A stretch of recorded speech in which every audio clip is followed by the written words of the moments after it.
Diese Zeiten sind leer, manchmal fällt es so schwer zu verstehen und zu sehen, was die Kälte erschwert. Uns ist kalt und unsere Stimmen sind rau. Es wäre besser gewesen, nicht jedem blind zu vertrauen, nicht mal uns selbst. Zu Ende auf dieser Leiter wir lagen am Boden, doch kämpften immer weiter, füllten uns allein und die Wege waren wie leergefegt. Erwachsen werden war ein schwerer Weg.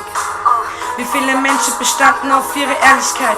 Wer hat Courage bewiesen und wer hat Herz gezeigt? Wo ist der Sinn, wenn du einen anderen nicht fühlen kannst? Wir gucken gerne weg und haben das Gefühl verbrannt.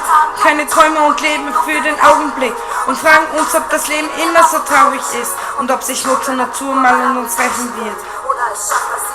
Alles ist leer, nicht mal ein Hauch von einem Zeichen. Nein, wir leben hier alleine.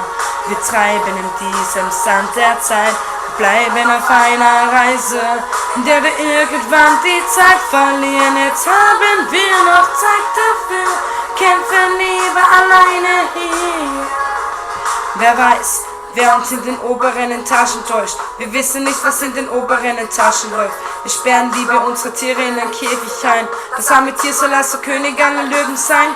Und im Supermarkt kannst du nur die Hälfte kaufen. Der ganzen Industrie kannst du nur die Hälfte glauben. Wenn pädophile alte Männer auf Bewährung kriegen und Jugendliche in der Schule auf die Lehrer schießen. In unserer Generation sind manche Wörter normal und vielen ist es egal, ob sie die Förderung zahlen. Ich kenne viele, die sich für ein schönes Leben bemühen und letztendlich auch ein schönes Leben verdienen, als wieder teuer.